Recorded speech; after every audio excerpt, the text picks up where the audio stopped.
संस्कार। एक घर में तीन भाई और एक बहन थी। बड़ा और छोटा पढ़ने में बहुत तेज थे। उनके माँ बाप उन सारों से बेहद प्यार करते थे, मगर मझले बेटे से थोड़ा परेशान से थे। बड़ा बेटा पढ़ लिख कर डॉक्टर बन गया, छोटा भी पढ़ लिख कर इंजीनियर बन गया, मगर मझला बिल्कुल आवारा और गंवार बन के ही रह गया। सबकी शादी हो गई। बहन और मझले को छोड़ दोनों भाइयों ने मैरिज की थी। बहन की शादी भी अच्छे घराने में हुई थी। आखिर भाई सब डॉक्टर इंजीनियर जो थे, अब मझले को कोई लड़की नहीं मिल रही थी। बाप भी परेशान, माँ भी। बहन जब भी मायके आती सबसे पहले छोटे भाई और बड़े भैया से मिलती, मगर मझले से कम ही मिलती थी, क्योंकि वह न तो कुछ दे सकता था और न ही वह जल्दी घर पे मिलता था। वैसे वह दिहाड़ी मजदूरी करता था। पढ़ नहीं सका तो नौकरी कौन देता। मझले की शादी किए बिना बाप गुजर गए। माँ ने सोचा कहीं अब बंटवारे की बात ना निकले, इसलिए अपने ही गांव से एक सीधी सादी लड़की से मझले की शादी करवा दी। शादी होते ही न जाने क्या हुआ कि मझला बड़े लगन से काम करने लगा। दोस्तों ने कहा, ए चंदू, आज अड्डे पे आना। चंदू बोला, आज नहीं, फिर कभी दोस्त। अरे तू शादी के बाद तो जैसे बीवी का गुलाम हो गया।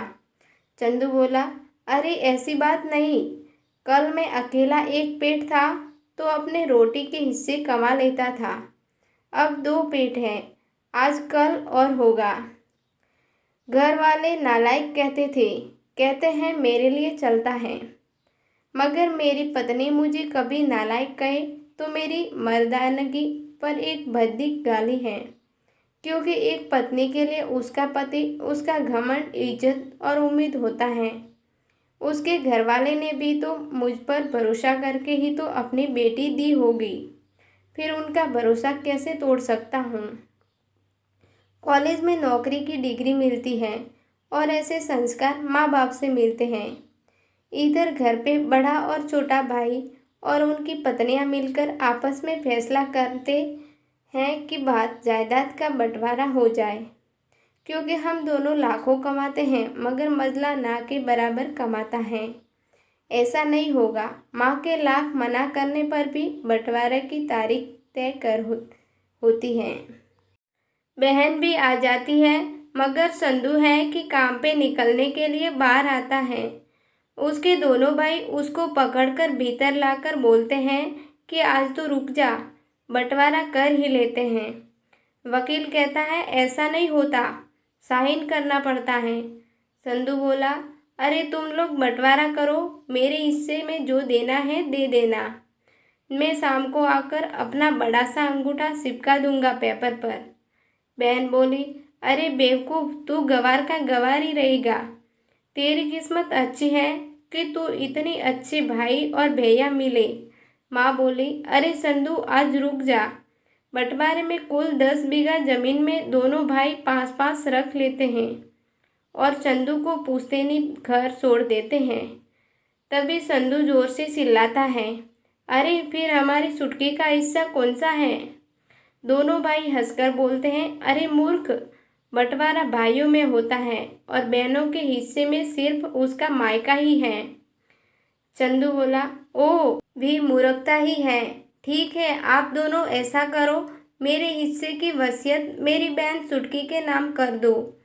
दोनों भाई चकित होकर बोलते हैं, और तू। चंदू माँ की ओर देख के मुस्कुरा के बोलता है, मेरे हिस्से में माँ है ना। फिर अपनी बीवी की ओर देखकर बोलता है मुस्कुरा के, क्यों चंदूनी जी, क्या मैंने गलत कहा। चंदूनी अपनी सास से लिपट कर कहती है, इससे बड़ी वसीयत क्या होगी मेरे लिए कि मुझे माँ जैसी सासू माँ मिली और बाप जैसा ख्याल रखने वाला पति।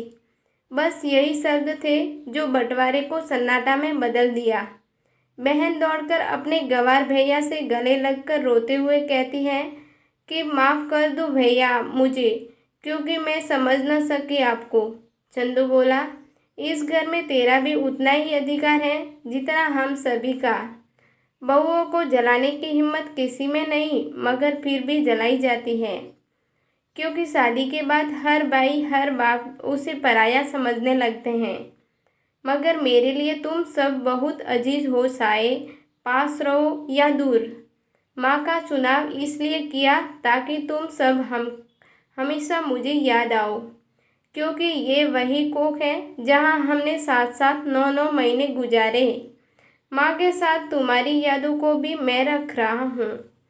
दोनों भाई दौड़कर मजले से गले मिलकर रोते रोते कहते हैं, आज तो तू सचमुच का बाबा लग रहा है। सबकी आंखों में पानी ही पानी। सब एक साथ फिर से रहने लगते हैं। दोस्तों, मुझे लगता है आपको ये कहानी बहुत ही अच्छी लगी होगी। प्लीज़ लाइक करें।